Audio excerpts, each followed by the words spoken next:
Hello guys, পৃথিবীতে এত round আছে আরেক রাহুলের আরেকটি ভিডিও। সো তোমরা আজকের এই ভিডিওটা দেখে নিয়েছো টাইটেল আর থাম্বনেল দেখে যে আজকের এই ভিডিওটা কী নিয়ে হতে চলেছে। হ্যাঁ, আজকে আমি চলেছি বাঁকুড়া শহরের কমরার মাঠে, আর এখানে কিন্তু এই বছর নতুন কিছু চমক থাকছে, প্রত্যেকটা বছরের নেই। সো চলো সবার প্রথমে তোমাদেরকে এখানের লোকেশনটা বলে দিই, তোমরা এখানে কিভাবে আসবে। এই দিক থেকে আসো, মানে স্টেশন দিক থেকে বা সিনেমা রোড থেকে, তাহলে সামনেই দেখতে পাবে যে এই বছরের থিম দুর্গাপূজার কমলার মাঠের। আর তোমরা যদি এই দিক থেকে আসো, মানে সামনে ডান দিকে গেলে আমরা লালবাজার দিক থেকে আসতে পারবো, আর বাজার দিক থেকে বা দিক থেকে। সো তোমরা যদি এই দিক থেকে আসো তাহলে এই যে সামনে দেখতে পাবে যে এই বছরের থিম কমলার মাঠের। আর এই হচ্ছে যে এবছরের কমলার মাঠের প্যান্ডেল এখনও পর্যন্ত পুরোপুরিভাবে রেডি হয়ে ওঠেনি, সমস্ত কিছু কাজ চলছে একবারে জোর কদমে। হাতে গোনা পুজোর কয়েকটা দিন রয়েছে।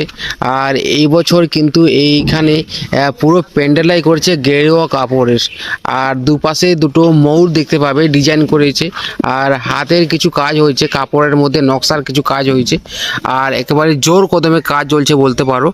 এই যে সামনে দেখতে পাবে যে হ্যালোজেন মারা আছে, রাতেও কাজ চলছে, বৃষ্টির কারণে কিছুদিন কাজ বন্ধ ছিল। আর এখানে দেখতে পাচ্ছি যে অনেক বাঁশও পড়ে আছে, বাঁশের কিছু কাজ আছে। আর এই সাইডটাতে বাটামগুলোও পড়ে আছে, বাটামের টুকরোগুলো, সেটারও কিছু কাজ চলবে। আর এই সামনেটাই কিছু একটা হতে চলেছে। আর এই দুপাশে কিন্তু প্রবেশপথ আর বাহির পথ রয়েছে। আর এই যে পুরো সামনে জায়গাটা দেখতে পাচ্ছি ফাঁকা, এটাই কিন্তু নতুন কিছু ডেকোরেট করা হয় প্রতিটা বছরেই কিন্তু। সো এখানে কিছু রয়েছে ডিজাইন করা, সেগুলো একবারে সম্পূর্ণ বলতে পারো বৃষ্টিতে ভিজে গেছে, সেই কারণে কিন্তু একেবারে লাগাতে পারেনি।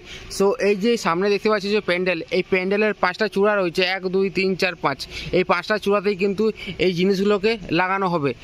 সো চলো আমরা এখন আস্তে আস্তে ভিতরে প্রবেশ করব, আর ভিতরে দেখে নেব কতদূর কি হলো প্রিপারেশন। সো চলো ভিতরে আগে যাই, তারপরে তোমাদেরকে সমস্ত কিছু দেখাচ্ছি এই ভিডিওর মাধ্যমে। সো এখন আমি প্রবেশ করছি বাহির পথ দিয়ে, ভিতরে প্রবেশ করছি। আর ভিতরটা ঠিক এইরকম সাজানো হয়েছে, সোলার কাজ হয়েছে, আর পুরোটাই কিন্তু গেরুয়া কাপড় দিয়ে পুরো প্যান্ডেলটাকে কিন্তু সাজানো হয়েছে। আর সুন্দর সুন্দর এইখানে দেখতে পাবে যে লাইট দেওয়া হয়েছে, ঝাড়বাতিগুলো। আর এই দিকটাতে দেওয়া হয়েছে নতুন কিছু লাইট, যেগুলো এই থিমটার সাথে এই লাইটগুলো ম্যাচিং করে লাগানো হয়েছে, কারণ এই প্যান্ডেলটাতে এই রকমই লাইটই কিছু মানায়, সেই কারণে রাত্রেবেলায় আমরা বুঝতে পারবো যে ঠিক কীরকম লাগছে। আর পুরো প্যান্ডেলটাতে কিন্তু পুরোটাই সোলার ডিজাইন করে কাজ হয়েছে। আর এখন এই নিচটাতে বাটামের কিছু কাজ চলছে এই সাইডটাতে। আর ওই দিকটাতে আমি প্রবেশ করলাম, তোমরা যেমনটা দেখলে, কিন্তু যখন পুজোর সময় তোমরা আসবে তখন ওইটা হবে যে বাহির পথ, আর এই দিকটাই হবে যে প্রবেশ পথ। এরকম কিছু থাকে, আমার ঠিক আন্দাজ হচ্ছে না, আমার যতটুকু মনে হয় এই দিকটাই প্রবেশপথ হয় আর ওই দিকটাই বাহির পথ হয়। সো চলো ভিতরটা ঠিক এইরকম তোমাদেরকে বলে দিচ্ছি।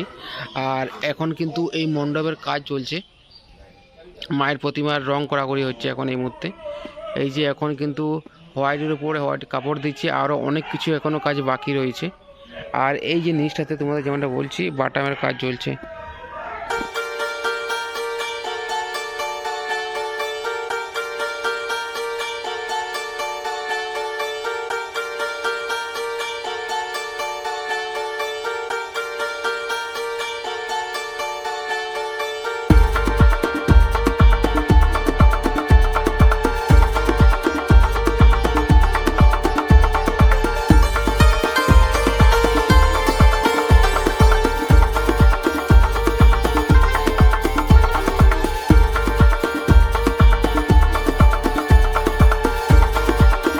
চলো আজকের এই ভিডিওটা কিন্তু এখানে পর্যন্ত ছিল। ভিডিওটি তোমাদের কীরকম লাগলে অবশ্যই কমেন্ট করে জানাও আমাকে। আর হ্যাঁ, তুমি যদি আমার চ্যানেল নতুন হয়ে থাকো তাহলে চ্যানেলটিকে অবশ্যই সাবস্ক্রাইব করে দিও। সো আমাদের দেখা হচ্ছে নেক্সট ভিডিওতে খুব তাড়াতাড়ি। Bye bye.